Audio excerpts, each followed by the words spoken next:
നമ്മളുടെ ഒരുമിച്ചുള്ള ധ്യാനത്തിനായി വിശുദ്ധ മത്തായിയുടെ സുവിശേഷം 20-ാം അധ്യായം 28-ാമത്തെ വാക്യം. മനുഷ്യപുത്രൻ ശുശ്രൂഷ ചെയ്യിപ്പാനല്ല, ശുശ്രൂഷിപ്പാനും അനേകർക്ക് വേണ്ടി തന്നെ ജീവനെ മറുവിലയായി കൊടുപ്പാനും അത്രേ എന്ന് പറഞ്ഞു. Just as the Son of Man came not to be served, but to serve and to give his life as a ransom for many. The Gospel according to St. Matthew chapter 20, verse 28. മനോഹരമായിട്ടുള്ള ഈ ചെറിയ ദേവാലയത്തിൽ നിങ്ങളോട് എല്ലാവരോടും ചേർന്ന് എന്നെ ദൈവത്തെ ആരാധിക്കുവാൻ കൊണ്ടിടയായി തീർന്നിരിക്കുന്നതിൽ ഞാൻ സന്തോഷിക്കുകയും മലങ്കര മാർത്തോമാ സുറിയാനി സഭയുടെ എല്ലാ ആശംസകളും നിങ്ങളെ ഓരോരുത്തരെയും ഈ അവസരം ഞാൻ അറിയിക്കുകയും ചെയ്യുന്നു. ഇന്ന് വിശുദ്ധ ഏവൻഗേലിയനായിട്ട് വായിച്ച ഭാഗത്തു നിന്ന് 3 ചിന്തകൾ നിങ്ങളുടെ എല്ലാവരുടെയും മനസ്സിൽ നൽകണം എന്നത്രേ ഞാൻ ആഗ്രഹിക്കുന്നത്. 3 സിംബൽസ്. 1 വട്ടപൂജ്യം, 2-ാമത്തേത് കുരിശ്, 3-ാമത്തേത് പാത്രത്തിലുള്ള വെള്ളം. ഈ സിംബൽസ് മറക്കരുത്.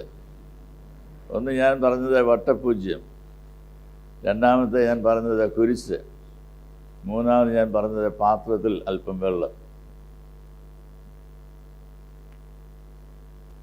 കർത്താവായ യേശുക്രിസ്തു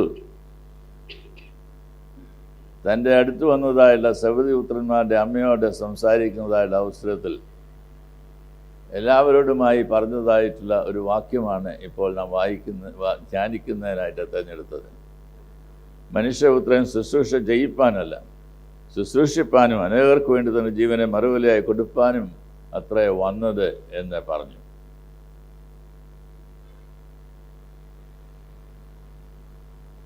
ഇന്ന് വൈദിക ഞായറാഴ്ചയാണ് എന്ന് പറയുമ്പോൾ പെട്ടെന്ന് നിങ്ങളുടെ മനസ്സിൽ ഓർമ്മ വരുന്നത് സഭയിലുള്ള എല്ലാ പട്ടക്കാരെയും കുറിച്ചാണ്. ഒരു രീതിയിൽ അത് ശരിയാണ്.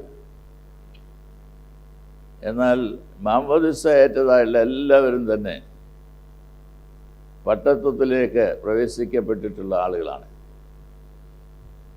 അതുകൊണ്ട് ഇന്ന് വൈദിക ഞായറാഴ്ച എന്ന് പറഞ്ഞ് വേർതിരിച്ച് ചിന്തിക്കുന്നതായുള്ള എല്ലാ കാര്യങ്ങളും നമ്മെ എല്ലാവരെയും കുറിച്ചാണ് പറഞ്ഞിരിക്കുന്നത് എന്നത് ഓർക്കേണ്ടത് ആവശ്യമാണ്. ഒന്നാമതുണ്ടാവേണ്ടത് നമ്മളുടെയൊക്കെ ജീവിതത്തിൽ നമ്മളുടേത് എന്ന് നാം പറയുന്നത് വട്ടപൂജ്യമായിട്ട് മാറണം. ഇതൊരു ദൈവിക വിളിയാണ്, വൊക്കേഷനാണ്. ഇതൊരു പദവിയല്ല, അധികാരമല്ല. അതിനെക്കുറിച്ചൊക്കെ കർത്താവ് പറയുന്നുണ്ട്. പദവിയും അധികാരങ്ങളൊന്നുമല്ല, അതൊക്കെ മഹത്തുക്കളായിട്ടുള്ള ആളുകൾ ചെയ്യുന്നതായുള്ള കാര്യങ്ങളാണ്. എന്നാൽ മനുഷ്യപുത്രൻ ഈ ലോകത്തിലേക്ക് വന്നത് ശുശ്രൂഷ ചെയ്യിപ്പാനായിട്ടല്ല, ശുശ്രൂഷിപ്പാനും അനേകർക്ക് വേണ്ടി തന്നെ ജീവനെ മറുവിലയായിട്ട് കൊടുപ്പാനും അത്രേ എന്നത് പറയുക. ദൈവജനത്തെ ധന്യതയോടുകൂടെ നയിക്കുവാനായിട്ടും ആത്മീയമായിട്ട് പരിപാലിക്കുവാനായിട്ടും വിളിക്കപ്പെട്ടിരിക്കുന്നവരാണ് പട്ടക്കാർ എന്ന് പറയുന്നത്. ഇന്ന് നാം വായിച്ചതായുള്ള വേദഭാഗങ്ങളിൽ 1 യെരമ്യാ പ്രവാചകന്റെ പുസ്തകത്തിനുള്ള ഭാഗമാണ്. യെരമ്യാവിനെ ദൈവം വിളിക്കുന്നതായുള്ള അവസരത്തിൽ ഞാൻ ബാലനാകുന്നു എന്ന് പറയുന്നുണ്ട്. അപ്പോൾ ദൈവം അവനോട് പറയുന്നത്, നീ അങ്ങനെ പറയരുത്. നീ ബാലനാണോ, നീ വയസ്സനാണോ, ഇതല്ല എൻ്റെ ചോദ്യം. നിൻ്റെ അമ്മയുടെ ഗർഭത്തിൽ നീ ഉരുവാകും മുമ്പ് നിന്നെക്കുറിച്ച് ഞാൻ അറിഞ്ഞിരുന്നു എന്നാണ് പറയുന്നത്. Even before you were born on this earth, I knew you. ഈ ലോകത്തിൽ സൃഷ്ടിക്കപ്പെട്ടിരിക്കുന്ന എല്ലാ മനുഷ്യരെക്കുറിച്ച് ദൈവത്തിനൊരു ഉദ്ദേശമുണ്ട്. അത് കണ്ടെത്തുകയാണ് വൊക്കേഷൻ എന്ന് പറയുന്നത്.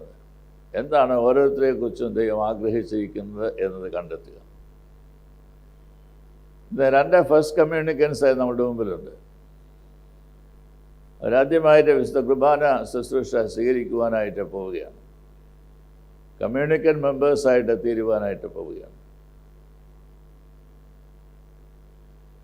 ഇന്ന് യൂത്ത് മൈഗ്രേഷൻ സംഭവിച്ചുകൊണ്ടിരിക്കുന്ന നമ്മുടെ കാലഘട്ടത്തിൽ ആര് പറയുന്നതാണ് കേൾക്കേണ്ടത്? മാതാപിതാക്കൾ പറയുന്നത് ഇപ്പോൾ വിലയില്ല. തങ്ങളുടെ കൂട്ടുകാർ പറയുന്നത് ഇപ്പോഴുള്ള പുതിയ ട്രെൻഡ് എന്താണ് എന്ന് മനസ്സിലാക്കി എനിക്കത് വേണം എന്ന് പറയുവാനായിട്ടാണ് ശ്രമിക്കുന്നത്. എന്നാൽ ശിശുവായിരിക്കുമ്പോൾ തന്നെ ദൈവത്തിൻ്റെ വചനത്തെ സ്വീകരിക്കുകയും വചനത്തെ ധ്യാനിക്കുകയും ദൈവം ഓരോ ദിവസവും തങ്ങളോട് പറയുന്നതായുള്ള കാര്യങ്ങൾ കേൾക്കുകയും ചെയ്ത് വളർന്നു വരുന്നതായുള്ള ആളുകൾക്ക് തങ്ങളുടെ ജീവിതത്തെക്കുറിച്ച് ദൈവം ഉദ്ദേശിക്കുന്ന എന്ത് എന്ന് വ്യക്തമായിട്ട് മനസ്സിലാക്കുവാനായിട്ട് സാധിക്കും.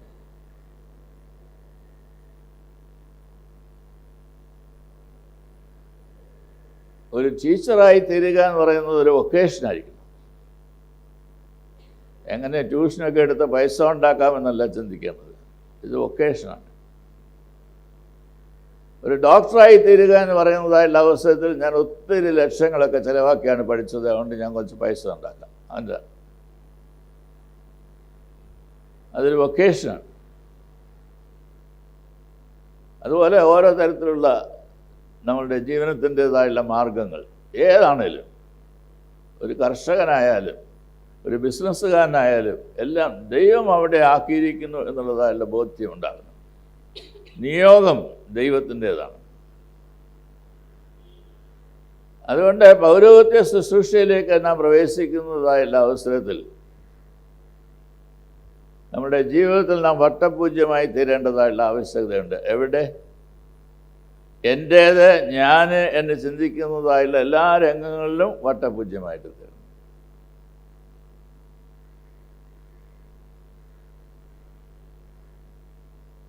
മുറിവുകൾ എന്ന ഒരു പുസ്തകം എഴുതിയതായിട്ടുള്ള കൃഷ്ണമൂർത്തിയെക്കുറിച്ച് നിങ്ങൾക്ക് എല്ലാവർക്കും അറിയാം എന്ന് ഞാൻ വിചാരിക്കുന്നു. ഒരിക്കൽ കൃഷ്ണമൂർത്തിയോടെ ഡൽഹിയിൽ നിന്ന് ഫോൺ കോൾ വന്നു, നിങ്ങൾക്കൊരു പുരസ്കാരം കിട്ടുവാനായിട്ട് പോവുകയാണ്, ഒരു അവാർഡ് കിട്ടുവാനായിട്ട് പോവുകയാണ്. അപ്പോൾ ആ രാത്രി തന്നെ നമ്മുടെയൊക്കെ ഇപ്പോഴുള്ള ട്രെൻഡ് പോലെ ആ രാത്രി തന്നെ പലരോട് വിളിച്ചു പറഞ്ഞു, നാളെ എനിക്ക് അവാർഡ് കിട്ടുന്നതായിട്ടുള്ള ദിവസം.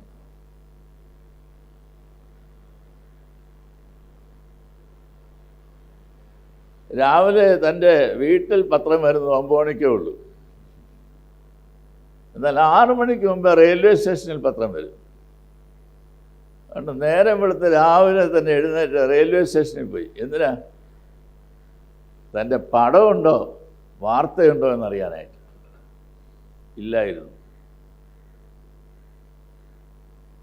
ആ രാത്രിയിൽ ഡൽഹിയിലെ ഒരു തിരിമറി ഉണ്ടായി. അതുകൊണ്ട് പേപ്പറിൽ വന്നതായുള്ള പടം മറ്റൊരാളുടേതാണ്, വാർത്ത വന്നതും മറ്റൊരാളുടേതാണ്. വലിയ സ്ട്രെസ്സും സ്ട്രെയിനും അദ്ദേഹത്തിനുണ്ടായി.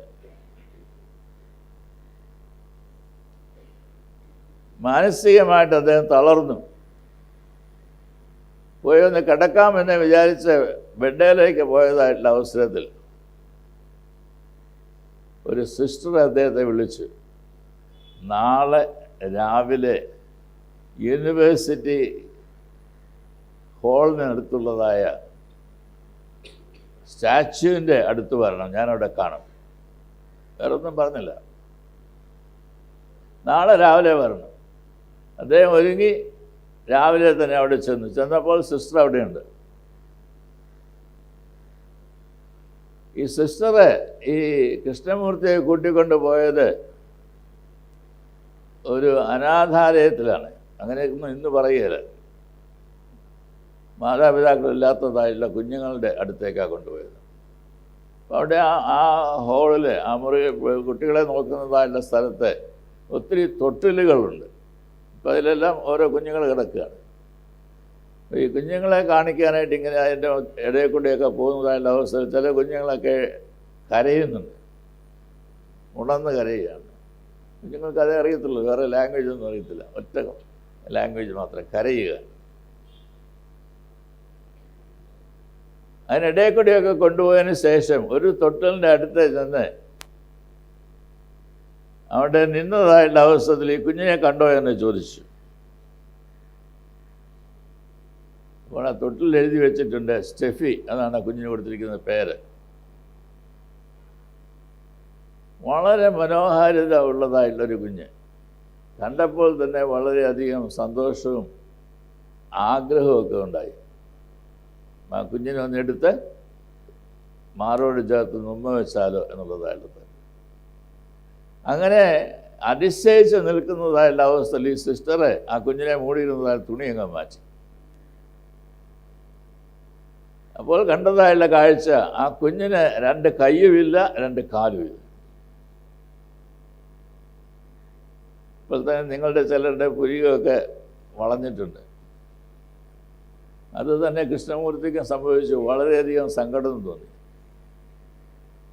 അപ്പോൾ ഇങ്ങനെ ഒരു ആത്മകഥം എന്ന പോലെ അദ്ദേഹം ചോദിക്കുന്നത്, ഈ കുഞ്ഞ് വളരും, ഈ കുഞ്ഞ് സ്കൂളിൽ പോയി പഠിക്കേണ്ടതായിട്ട് വരും, ഈ കുഞ്ഞ് ഒരു യുവതിയാകും, പിന്നൊരു വിവാഹിതയാകും, ഒരമ്മയാകും. അപ്പോൾ ആരൊക്കെയായി ഇവളെ സഹായിക്കുവാനായിട്ട് പോകുന്നത്? ആരുമില്ലാത്തതായുള്ളൊരവസ്ഥ. ഈ കൃഷ്ണമൂർത്തി കുറേ നേരം ആ കുഞ്ഞിനെ ഇങ്ങനെ നോക്കിക്കൊണ്ട് നിന്നു. വളരെ വേദനാജനകമാണെങ്കിലും ഏതോ ഒരു അട്രാക്ഷൻ ആ കുഞ്ഞിനോടുണ്ടായി. സിസ്റ്ററാണ് അവിടെ നിന്ന് വിളിച്ചുകൊണ്ട് പോയത്. എന്നാൽ വിളിച്ചുകൊണ്ട് പോയെങ്കിലും പിന്നെയും ഈ സ്റ്റെഫിയെ കാണാനായിട്ട് കൃഷ്ണമൂർത്തി അവിടെ വന്നിരുന്നു.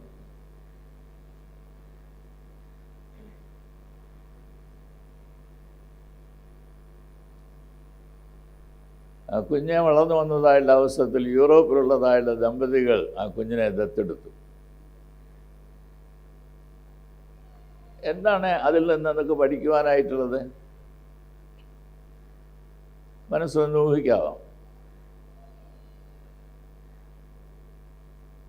ഈ ലോകത്തിൽ വേണ്ടാത്തതായ ഒരു കുഞ്ഞുമില്ല. ഈ ലോകത്തിൽ വേണ്ടാത്തതായ ഒരു കുഞ്ഞുമില്ല.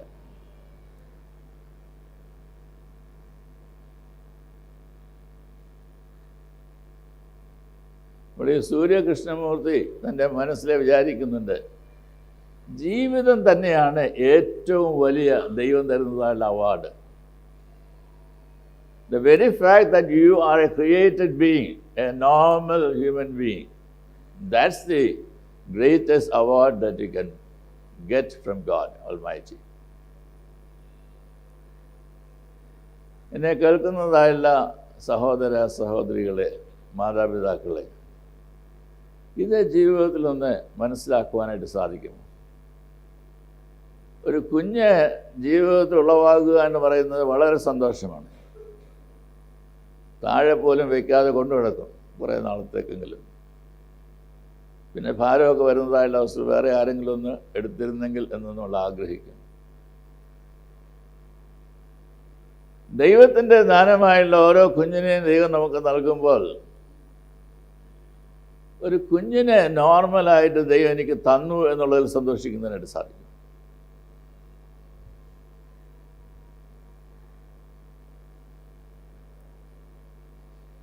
ഇതുകൊണ്ടാണ് പറയുന്നത്, ലോകത്തിൻ്റേതായുള്ള പ്രലോഭനങ്ങളോ മനുഷ്യൻ്റേതായുള്ള സമ്മർദ്ദങ്ങളോ ഇതൊക്കെ ജീവിതത്തിലുണ്ടാകുമ്പോൾ ജീവിതം വട്ടപൂജ്യമായിട്ട് തീരണം.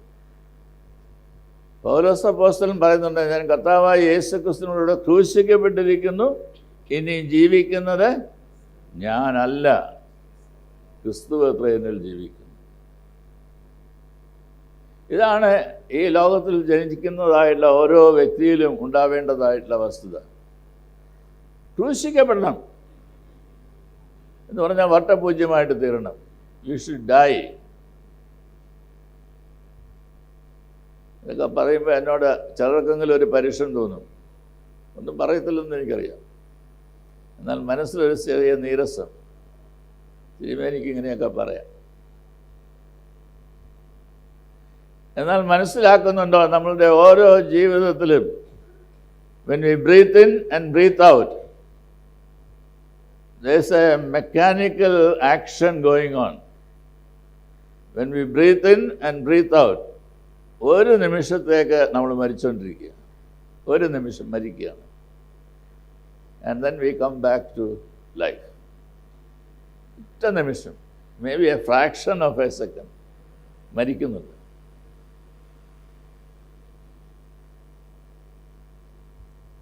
നമ്മെ ജീവനുള്ള ദേഹിയായി ഈ ലോകത്തിൽ ജീവിക്കുവാൻ നമ്മെ അനുവദിച്ചിരിക്കുന്നത് തൻ്റെ ജീവനെ മറുവിലയായിട്ട് കൊടുത്തത് കൊണ്ടാണ്.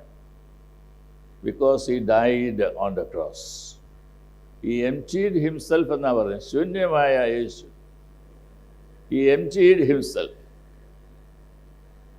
ദൈവ പൈതലായിട്ട് ഈ ലോകത്തിൽ ജീവിപ്പാൻ നമുക്ക് ആവശ്യമായിരിക്കുന്ന ആദ്യത്തെ പടിയാണ് എംപ്റ്റി യുവർസെൽഫ്.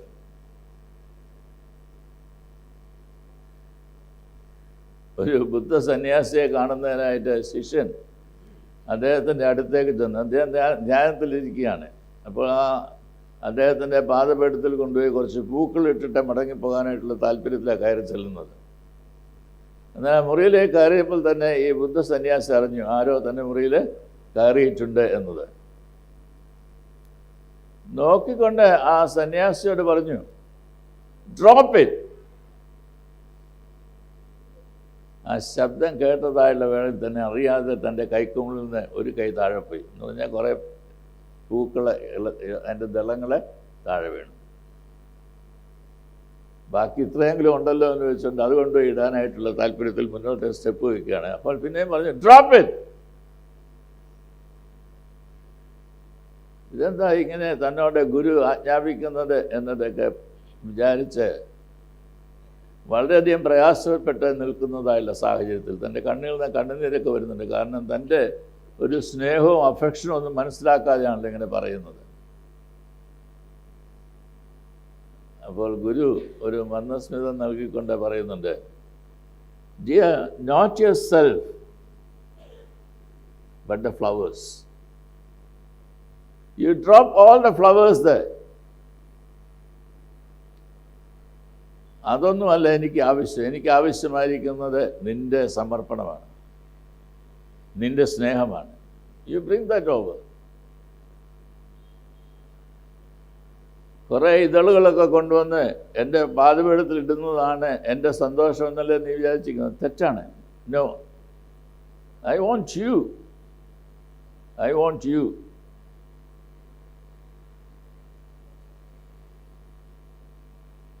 നമുക്കിത് പറയുന്നതിനായിട്ട് സാധിക്കുമോ?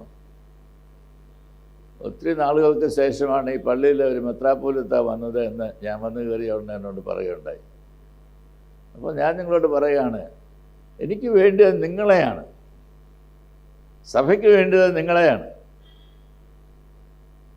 Not your wealth, not your position, not the authority that you have, but we want your simple self.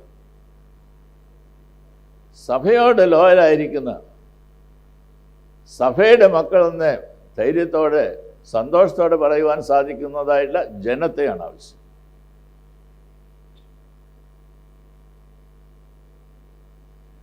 ഇന്ന് ഇവിടെ വന്നു ചേർന്നിരിക്കുന്നതായുള്ള നമ്മളോടെല്ലാം നാം പറയേണ്ടതായുള്ള വസ്തുതയാണ്, not the flowers my dear but your own self.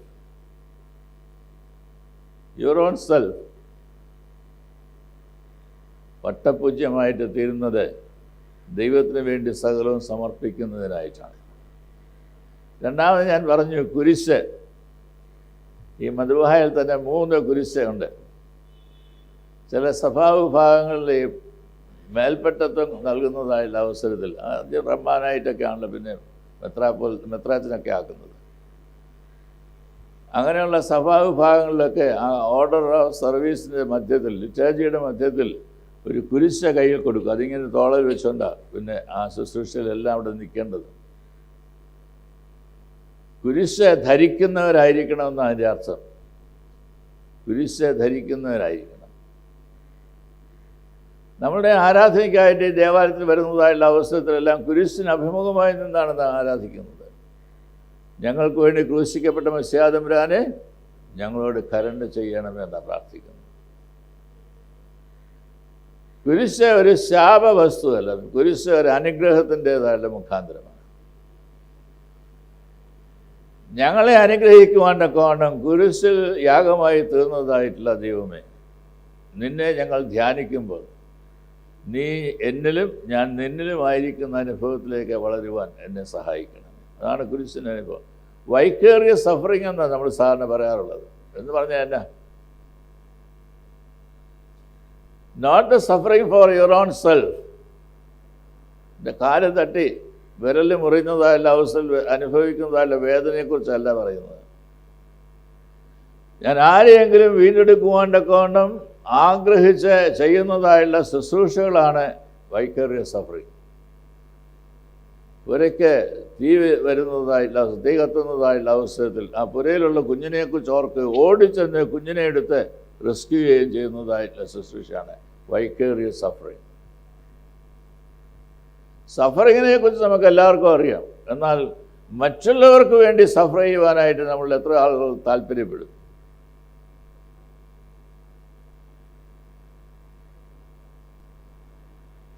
നമുക്കുള്ളതിൽ നിന്ന് മുറിച്ച് കൊടുക്കുന്നതാണ് ശരിയായിട്ടുള്ള ഗിവിങ് എന്ന് പറയുന്നത്. യേശുക്രിസ്തു തന്നോട് തർക്കിച്ചതായുള്ള ആളുകളുമായുള്ള തർക്കമെല്ലാം കഴിഞ്ഞതിന് ശേഷം വെറുതെ പള്ളിയിൽ നിൽക്കുമ്പോൾ ഒരു പാവപ്പെട്ട ദരിദ്രയായുള്ള വിധവയായുള്ള ഒരു സ്ത്രീ അവിടെ വന്ന് തൻ്റെ കയ്യിൽ ആകെ ഉണ്ടായിരുന്നതായുള്ള 2 കാശ് അതിലിട്ടത് കാണുകയുണ്ടായി. അപ്പോൾ പറഞ്ഞു, ഇവരെല്ലാവരെക്കാളും കൂടുതലധികം ഇട്ടത് അവളാണ്.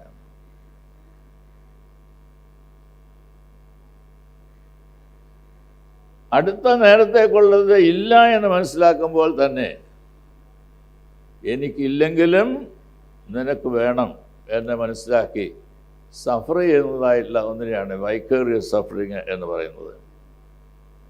എൻ്റെ മിനിസ്ട്രി എന്ന് പറയുന്നത് നിൻ്റേതല്ല, നമ്മളുടേതല്ല. മിനിസ്ട്രി ദൈവത്തിൻ്റേതാണ്. അതിൽ നമ്മളെ ചേർക്കുകയാണ് ചെയ്യുന്നത്. ശമൂവേൽ പ്രവാചകനോട് പറഞ്ഞു, ശൗലിന് ശേഷമുള്ളതല്ല രാജാവിൻ്റെ അഭിഷേകം ചെയ്യണം. ശൗലിനോട് പറഞ്ഞു കൊടുക്കുകയും ചെയ്തു. ഇശായിയുടെ വീട്ടിലാണതുള്ളത്. അവിടെ ചെന്നതായുള്ള അവസരത്തിൽ തൻ്റെ മൂത്ത പുത്രന്മാരെയൊക്കെ ഇശായി ഇങ്ങനെ നിരത്തുന്നുണ്ട്. അപ്പോൾ പറയുന്നു, മനുഷ്യൻ കണ്ണിന് കാണുന്നു, ദൈവമോ ഹൃദയത്തെ നോക്കുന്നു. അപ്പോൾ അവസാനം ചോദിക്കുന്നുണ്ട്, ഇത്രയേ ഉള്ളോ? അപ്പോൾ ജെസ്സി പറയുന്നുണ്ട്, അങ്ങനെയല്ല, ഒരാളുണ്ട് ആടിനെ മയിക്കുവാനായിട്ട് പോയിരിക്കുകയാണ്, അവനെ വിളിക്കുക. അങ്ങനെയാണ് ദാവീദ് അവിടെ വരുന്നത്. വന്ന അവസരത്തിൽ തന്നെ ദൈവം ശമൂവേലിനോട് പറഞ്ഞു, ഇവനെ അഭിഷേകം ചെയ്യണം.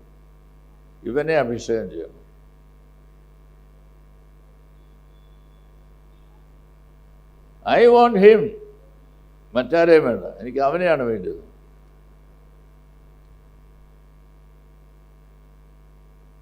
പിന്നെ ഫസ്റ്റ് കമ്മ്യൂണിക്കൻസ് തങ്ങളെ തന്നെ സമർപ്പിക്കുന്നതായുള്ള അവസരത്തിൽ എൻ്റെ പിന്നാലെ ഉറക്കെ ചെല്ലുന്നതായുള്ള വിശ്വാസത്തിൻ്റെ വാക്കുകളുണ്ട്.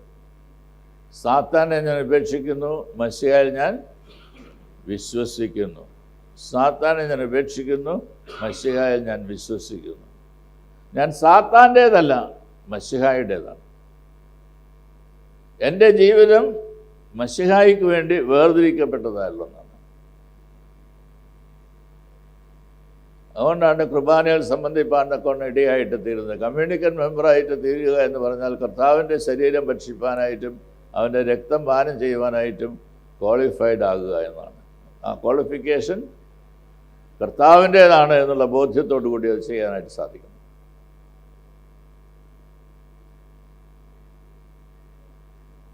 ഷാജി ജോസാർ എഴുതിയതായിട്ടുള്ള 24-ാമത്തെ പുസ്തകം പുഴയിൽ ശ്രുതിമീട്ടും പൂമരങ്ങൾ എന്നുള്ളതായിട്ടുള്ള പുസ്തകം. അതിനകത്ത് ഇന്ത്യൻ റെയിൻബോ എന്നുള്ളതായിട്ടുള്ള ഒരു ഭാഗത്തെ ലഫ്റ്റനൻറ്റ് കേണൽ സോണിയ ചെറിയൻ തൻ്റെ വീട്ടിലിരുന്ന് പടം വരയ്ക്കുകയാണ്.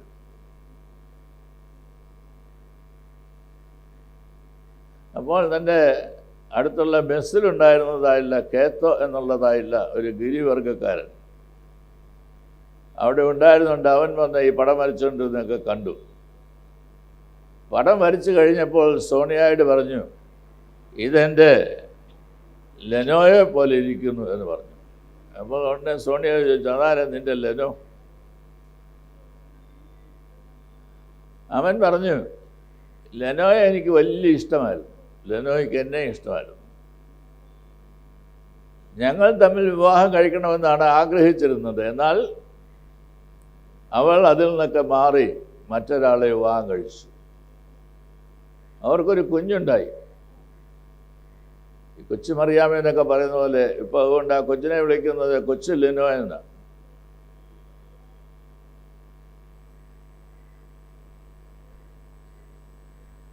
ഇപ്പം എൻ്റെ ലിനോയെ പോലെ ഇരിക്കുന്നു എന്ന് പറഞ്ഞതായിട്ടുള്ള അവസരത്തിൽ അവൻ്റെ ബാക്ക്ഗ്രൗണ്ടൊക്കെ ചോദിച്ചതായിട്ടുള്ള സോണിയയ്ക്ക് മനസ്സിലായി അവനൊരു ഗിരിവർഗക്കാരനാണെങ്കിലും കൊഹീമയിലുള്ളതായിട്ടുള്ള മനുഷ്യനാണ്. അവിടെ നിന്ന് താഴ്വരയിൽ വന്ന് ഈ മിലിറ്ററി റെസ്റ്റോറൻറ്റിൽ പ്രവർത്തിക്കുവാനായിട്ട് ഇടയായി തീർന്നത് ഒരു ജോലി കിട്ടുവാൻ വേണ്ടി മാത്രമല്ല, കൊച്ചു ലിനോയെ പോയി കാണണം.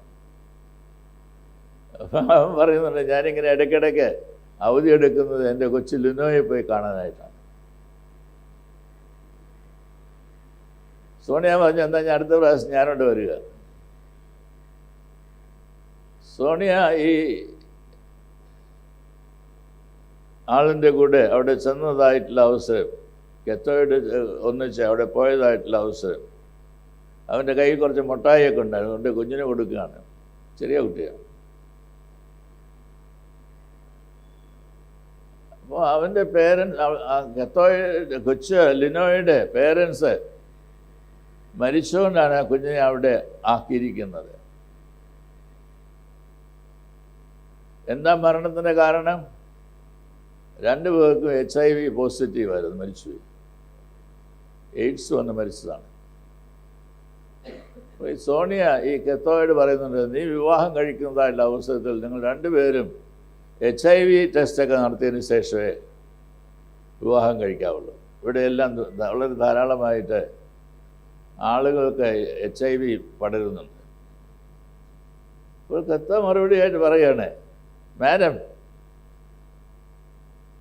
ഞാൻ വിവാഹം കഴിക്കുന്നെങ്കിൽ മാത്രമല്ല ഉള്ളൂ അതിൻ്റെ ആവശ്യം. എനിക്ക് ഈ കൊച്ച് ലിനോയെ പഠിപ്പിച്ച് ഒരു നേഴ്സാക്കി മാറ്റണം. ആ കൊച്ചു ലിനോയ്ക്ക് വേണ്ടി തൻ്റെ വിവാഹ ജീവിതം വേണ്ടാന്ന് വെച്ചിരിക്കുന്നതായിട്ടുള്ള ഒരു മനുഷ്യനെക്കുറിച്ചാണ് ആ പുസ്തകത്തിൽ വിവരിച്ചിരിക്കുന്നത്. ഷാജി ജോർജ് സാർ പറയുന്നുണ്ട്, ഈ ലോകത്തിൽ അങ്ങനെയുള്ള ചില പ്രകാശമുള്ള മനുഷ്യരുണ്ട് എന്നുള്ളത്. തങ്ങളുടെ ജീവിതത്തെ പ്രകാശമുള്ളതാക്കും, മറ്റുള്ളവർക്ക് പ്രകാശം നൽകും. അങ്ങനെ പ്രകാശമുള്ള ചില മനുഷ്യരുണ്ട്. അതിലൊന്നാണ് ഈ കെത്തോ എന്ന് പറയുന്നതായിട്ടുള്ള മനുഷ്യൻ. വിശുദ്ധ പൗലോസ് കൊരിന്ത്യർക്ക് എഴുതിയതായുള്ള ലേഖനത്തിലൂടെ പറയുന്നുണ്ട്, സ്നേഹം ദീർഘമായിട്ട് ക്ഷമിക്കുകയും ദയ കാണിക്കുകയും ചെയ്യുന്നു. നമുക്ക് പരിചയമുള്ള വാക്യല്ലേ? സ്നേഹം ദീർഘമായി ക്ഷമിക്കുകയും ദയ കാണിക്കുകയും ചെയ്യുന്നു. ഈ രണ്ട് കാര്യങ്ങൾ ചെയ്യാനായിട്ട് കഴിയുമോ? ക്ഷമിക്കാനായിട്ടും ദയ കാട്ടാനായിട്ടും സാധിക്കും. We are very kind and merciful എന്ന് മറ്റുള്ളവർ നമ്മളെക്കുറിച്ച് പറയുന്നതിനായിട്ട് സാധിക്കും. We are very kind and merciful. അതോ ഗർവത്തോടുകൂടി അധികാരമുള്ളവരായി ഈ ലോകത്തിൽ ജീവിക്കുന്നതിനായിട്ട് ശ്രമിക്കുകയാണ്. പല ആളുകളുടെയൊക്കെ ആഗ്രഹം അങ്ങനെയാണ്. വീട്ടിൽ 2 കാറുണ്ടായിരിക്കണം, എൻ്റെ മകനോ മകളോ ആരെങ്കിലും വിദേശത്ത് പോകണം, എൻ്റെ ബാങ്ക് ബാലൻസ് എല്ലാം അവർക്ക് കൊടുക്കുന്നതിനായിട്ട് സാധിക്കണം. ഇങ്ങനെയൊക്കെയുള്ള ആഗ്രഹങ്ങളാണ് നമ്മുടെ പലരുടെയും മനസ്സിലുള്ളത്.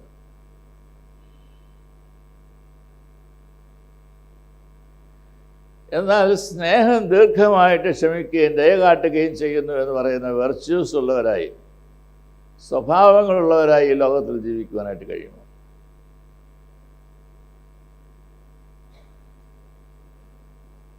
ഒരു പട്ടക്കാരൻ എങ്ങനെയായിരിക്കണമെന്നാണ് നമ്മൾ വിചാരിക്കുന്നത്? ഗർവുള്ളതായുള്ള മനുഷ്യനായിരിക്കണമെന്നാണോ?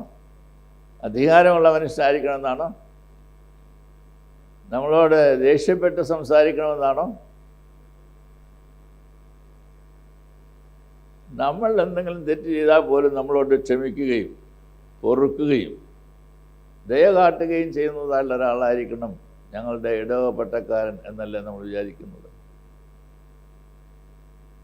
എങ്കിൽ ഈ വേദഭാഗം നമ്മോട് പറയുന്നത് നമ്മളും അങ്ങനെ തന്നെയായിരിക്കണം. അവിടെയാ പ്രയാസം. നമ്മളും അങ്ങനെ തന്നെ ആയിരിക്കണം എന്നതാണ് പ്രയാസം. കാരണം നമുക്ക് ഗർവുണ്ട്, നമുക്ക് അഹങ്കാരമുണ്ട്, നമുക്ക് പദവിയുണ്ട്, നമുക്ക് ചില കാര്യങ്ങളൊക്കെ ഗർവോടുകൂടി പറയുന്നതിനായിട്ടുണ്ട്. ഇപ്പോൾ ഈ ഇലക്ഷൻ്റേതായിട്ടുള്ള അവസ്ഥ എവിടെയാണ്? സഭയ്ക്കുള്ളിൽ ഇലക്ഷൻ്റെ. അപ്പോൾ ഇങ്ങനെ നീണ്ട പട്ടികകളാണ് ഓരോരുത്തർ പറയുന്നത്. ഞാൻ ഇത്ര വർഷം ഇടവകയുടെ സെക്രട്ടറി ആയിരുന്നു, ഇത്ര വർഷം ഇടവകയുടെ ട്രസ്റ്റി ആയിരുന്നു, ഞാൻ ഇത്ര വർഷം സൺഡേ സ്കൂളിൽ പഠിപ്പിച്ചിരുന്നു. ഇങ്ങനെയുള്ള പട്ടികകളാണ്. അതുകൊണ്ട് എന്നെ എലക്ട് ചെയ്യണം. ആരെങ്കിലും ദയാലുവാണ് എന്നുള്ളത് കൊണ്ട് എലക്ട് ചെയ്യണമെന്ന് പറയുന്നു. ഞാൻ കരുണ കാണിക്കുന്നതായുള്ള മനുഷ്യനാണ്, മഹാമനസ്കനാണ്, ആർദ്രതയോടുകൂടി കനിവോടുകൂടി ഇടപെടുന്നതായുള്ള ആളാണ് പറയൂ. അങ്ങനെയാണ്. അങ്ങനെ ആളുകളെ നമ്മൾ കണ്ടെത്തുമോ? ഇത് പക്ഷേ നിങ്ങൾ പറയുമായിരിക്കും എപ്പിസ്കോപ്പൽ ഇലക്ഷൻ വേണേൽ ചെയ്തു, ബാക്കിയുള്ളതൊന്നും വേണ്ട. അച്ഛന്മാരെ പോലും ആക്കുമ്പോൾ വേണ്ട, എൻ്റെ മോനെ അച്ഛനാക്കണം, ഇത്രയേ ഉള്ളൂ.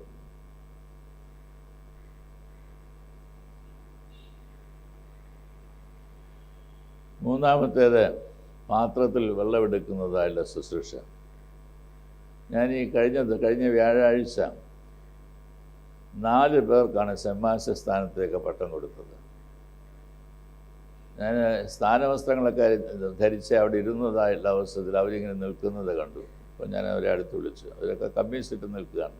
ഞാൻ അടുത്ത് വിളിച്ചു. ഞാൻ പറഞ്ഞു, നിങ്ങൾ ഇന്ന് സെമ്മാശ സ്ഥാനത്തേക്ക് പ്രവേശിക്കുന്നതായുള്ള ദിവസമാണ്. അതുകൊണ്ട് നിങ്ങളുടെ ആത്മീയൻ എന്ന് പറയുന്നത് ഇല്ലാതെയായിത്തീരുന്നില്ല.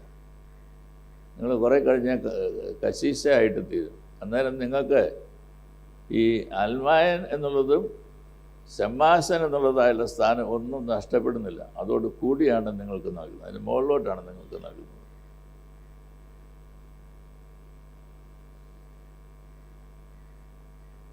അപ്പോൾ നിങ്ങളുടെ മുമ്പിലിരിക്കുന്നതായുള്ള മെത്രാപ്പോലിത്തേക്ക് പറയുന്നതിനായിട്ട് സാധിക്കണം. മറ്റേ മെത്രാച്ചന്മാർക്ക് ഉള്ളതും എല്ലാ പട്ടക്കാർക്കുള്ളതും സെമ്മാശന്മാർക്കുള്ളതും അൽമായർക്കുള്ളതുമായ ഗുണങ്ങളാണ് എന്നിലുണ്ടാവേണ്ടത്.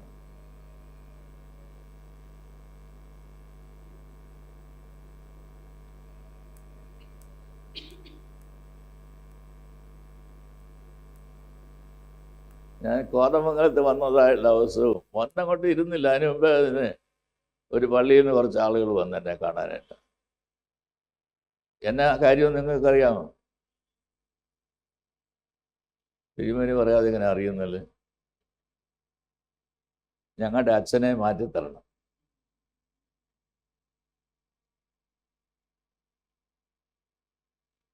അതിപ്പോൾ നിങ്ങൾ ഇപ്പോഴത്തെ അച്ഛനോട് പറയുകയെന്ന് എനിക്ക് നല്ലതായിട്ട് അറിയാം. എന്നാൽ അങ്ങനെ പറയുന്ന ആളുകൾ സഭയിൽ ഇപ്പോൾ ഉണ്ട്. ഞങ്ങളുടെ അച്ഛനെ മാറ്റിത്തരണം. എങ്ങോട്ട് മാറ്റണമെന്നാണ് പറയുന്നത്? ഈ ട്രാൻസ്ജെൻഡർ സമയത്ത് നല്ല തമാശയാണ്. എല്ലാവരും ഇപ്പോൾ ഈ ഗൂഗിളിലല്ല നോക്കുന്നത്. അവർ ഓരോ അച്ഛന്മാരുടെയും പഴയ ഹിസ്റ്ററിയൊക്കെ നോക്കിയിട്ട് പറയും, ഞങ്ങൾക്ക് അച്ഛനെ വേണ്ട. ഇന്നടത്തായിരുന്നപ്പോൾ ഇന്ന കാര്യങ്ങളൊക്കെ ഉണ്ടായിരുന്നില്ലേ? എക്സ്കവേഷനാണ്, വലിയ വലിയ ആളുകളെക്കുറിച്ചുള്ള അന്വേഷണമാണ്. ഇന്ന കാര്യങ്ങൾ. എവിടെയാണ് ദീർഘമായിട്ട് ക്ഷമിക്കുന്നത്? എവിടെയാണ് കരുണ കാണിക്കുന്നത്? എവിടെയാണ് ദയോടുകൂടി പെരുമാറുന്നത്? ദൈവം നമ്മളെ ആക്കിയിരിക്കുന്നത് അതിനാണ് എന്നത് മനസ്സിലാക്കാൻ സാധിക്കും.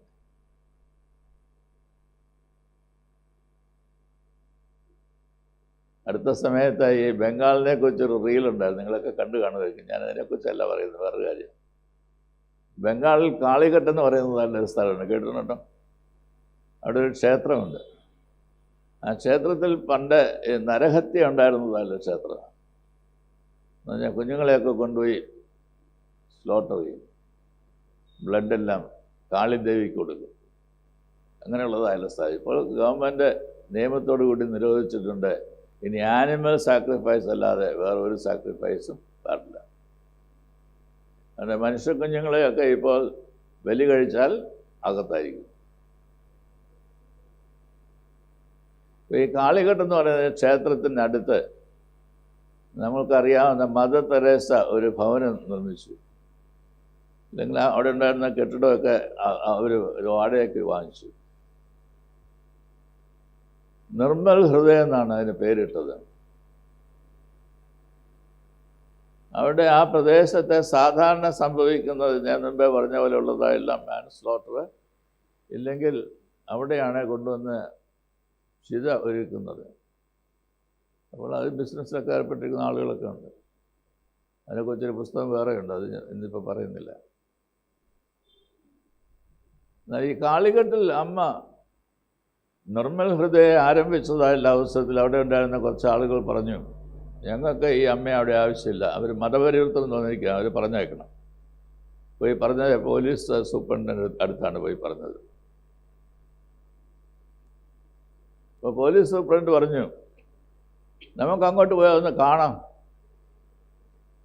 അറിയിക്കാതെയാണ് പോലീസ് സൂപ്രണ്ടും ആളുകളും എല്ലാം കൂടെ അവിടെ ചെന്നത്. അവിടെ ചെന്നതായുള്ള അവസരത്തിൽ വൃദ്ധനായുള്ളൊരു മനുഷ്യൻ അദ്ദേഹത്തിന് ഇങ്ങനെ ഓട്ടുമീലോ മറ്റോ കൊടുത്തുകൊണ്ടിരിക്കുക. അത് കഴിച്ചുകൊണ്ടിരിക്കുമ്പോൾ അദ്ദേഹം അങ്ങ് ശ്രദ്ധിച്ചു. ഇപ്പോൾ പെട്ടെന്ന് ഒരു പാത്രം എടുക്കാനായിട്ട് ഇല്ലാത്തതുകൊണ്ട് കൈ ഇങ്ങനെ കാണിച്ചു, കയ്യിലോട്ടാണ് ശ്രദ്ധിച്ചത്. മദർ തെരേസയാണ് ശുശ്രൂഷിക്കുന്നത്. അത് കൊണ്ടുപോയി കളഞ്ഞിട്ട് കൈയും കഴുകിയിട്ട് പിന്നെ വന്ന് അദ്ദേഹത്തെ ശുശ്രൂഷിക്കുകയാണ്. ഈ പോലീസ് സൂപ്രണ്ട് പറഞ്ഞു, എന്നെ നിങ്ങളുടെ അമ്മമാരും നിങ്ങളുടെ സഹോദരിമാരും വന്ന് ഈ പ്രദേശത്ത് ഈ ശുശ്രൂഷ ചെയ്യുമ്പോൾ അന്ന് ഞാൻ അമ്മയെ പാക്ക് ചെയ്യാം.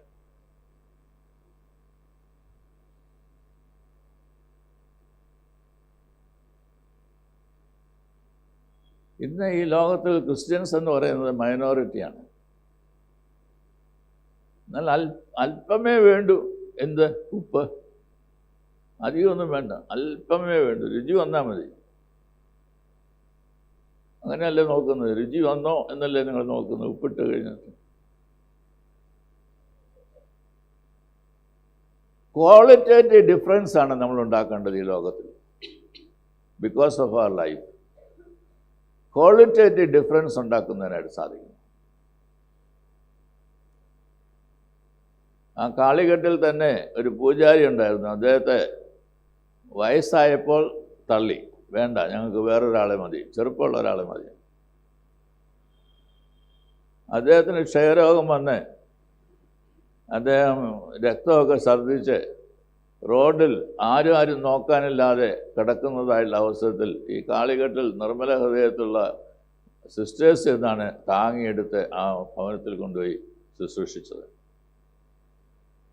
അദ്ദേഹം മരിച്ചത് മദർ തെരേസയുടെ മടിയിൽ കിടന്നുകൊണ്ടാണ്. മദർ തെരേസ ആ ഗംഗയിലെ വെള്ളം ഇറ്റിച്ച് അദ്ദേഹത്തിന് വായിൽ കൊടുക്കുന്നുണ്ടായിരുന്നു. അദ്ദേഹം പറഞ്ഞു, ഞാൻ ഈ റോഡിൽ കിടന്നപ്പോൾ ഒരു മൃഗത്തെ പോലെയാണ് കിടന്നത്, എന്നെ ഇപ്പോൾ ദൈവദൂതനെ പോലെയാണ് എന്നെ ശുശ്രൂഷിക്കുന്നത്.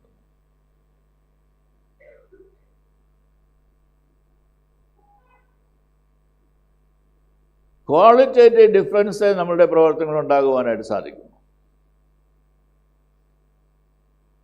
യേശു തമ്പുരാൻ ചെയ്തത് തന്നോടുകൂടി ഉണ്ടായിരുന്നതായുള്ള ശിഷ്യന്മാർ നമ്മളിവിടെ തന്നെ വായിക്കുന്നു, ഈ ഭാഗത്ത് തന്നെ വായിക്കുന്നുണ്ട്. ഒന്ന്, ഒരമ്മ 2 പേരുടെ ആവശ്യം തൻ്റെ മക്കളായിട്ടുള്ള സബദിപുത്രന്മാരോട് അവരെ യേശുവിൻ്റെ ഇടത്തും വലത്തും ഒക്കെ ഇരിക്കണമെന്നാണ് പറഞ്ഞ് വരുന്നത്. ഈയിടെ ഒരു കുഞ്ഞ് ചോദിച്ചു, അപ്പം ഈ ഇടത്തും വലത്തും തമ്മിലുള്ള വ്യത്യാസം തന്നെ, എവിടെ ഇരുന്നാലല്ല?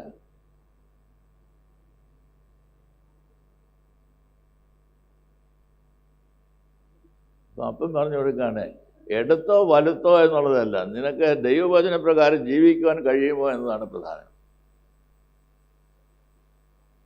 ഈ 2 പേര് ഇത് ചോദിച്ചതായിട്ടുള്ള അവസരത്തിൽ ബാക്കിയുള്ളവർ നീരസപ്പെട്ടു എന്ന് വായിക്കുന്നുണ്ട് ദൈവവചനത്തിൽ. നീരസപ്പെട്ടു.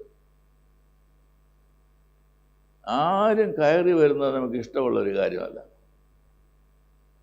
ഈ മലയാളികളെക്കുറിച്ച് സാധാരണ പറയാറുണ്ട്, എന്നെക്കുറിച്ചും നിങ്ങളെക്കുറിച്ചും പറയുന്ന കാര്യമാണ്. ഞണ്ടിൻ്റെ സ്വഭാവമാണ്. ഞങ്ങളുടെ നാട്ടിൽ ഒത്തിരി ഞണ്ടുമാരുണ്ട്. ഞണ്ടിൻ്റെ സ്വഭാവമാണ്. എന്നാ കാര്യം?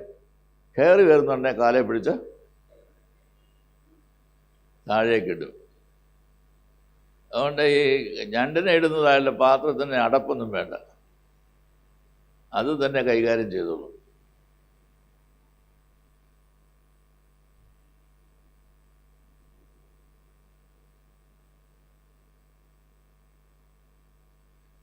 മൂന്ന് കാര്യങ്ങളാണ് ഞാൻ പറയാനായിട്ട് ശ്രമിച്ചത്.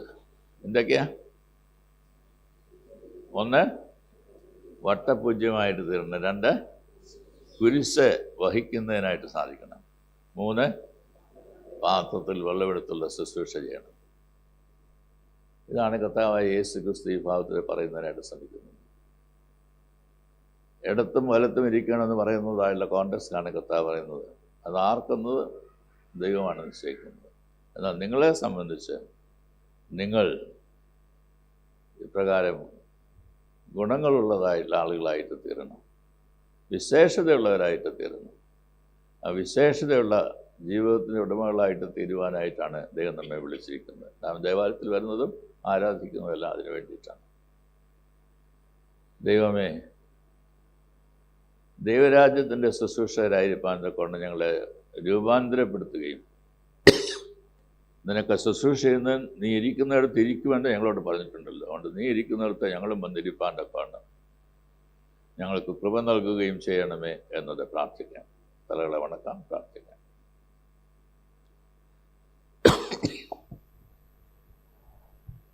ഞങ്ങളുടെ ദൈവമായ കർത്താവേ, ദൈവവചനത്തിലൂടെ എന്ന് ചിന്തിപ്പാൻ്റെ കോണം ഞങ്ങളെ ഇടയാക്കത്തീർത്തതോർത്ത് ഞങ്ങൾ നിന്നെ സ്തുതിക്കുന്നു. ജീവിതത്തിൽ വട്ടപൂജ്യമായി തീരുന്ന അനുഭവം ഞങ്ങൾക്ക് നൽകിത്തരികയും ഞാനോ കുറയണം അവനോ വളരണം എന്ന് പറയുന്നതായുള്ള അനുഭവത്തിൽ ക്രിസ്തു ഞങ്ങൾ വളരുന്നതായുള്ള അനുഭവക്കാരായി തീരുവാൻ്റെ കോണം സഹായിക്കുകയും ചെയ്യണമേ. ഞങ്ങൾക്ക് വേണ്ടി കാൽവരി ക്രൂശിൽ ശൂന്യമായി തീർന്നതായുള്ള കർത്താവേ, കുരിശെ കാണുക മാത്രമല്ല കുരിശെ ധരിക്കുന്നവരായി ജീവിതത്തിനെ ഭാഗമാക്കി തീർക്കുന്ന അനുഭവക്കാരായി തീരുവാൻ ഞങ്ങളെ രൂപാന്തരപ്പെടുത്തണമെന്ന് പ്രാർത്ഥിക്കുന്നു. ശുശ്രൂഷയുടെ സേവനത്തിൻ്റേതായുള്ള മാതൃക ഈ ലോകത്തിൽ കാട്ടിത്തന്നതായുള്ള കർത്താവേ, പാത്രത്തിൽ വെള്ളമെടുത്ത് കാലുകളെ കഴുകുന്നതായുള്ള ശുശ്രൂഷയിൽ വ്യാപൃതരായിപ്പാൻ ഞങ്ങളെല്ലാവരെയും ഇതിനെ സഹായിക്കുകയും ചെയ്യണമെന്ന് യേശുവിൻ നാമത്തിൽ അപേക്ഷിക്കുന്നു. ദയയോടെ കേൾക്കണമേ.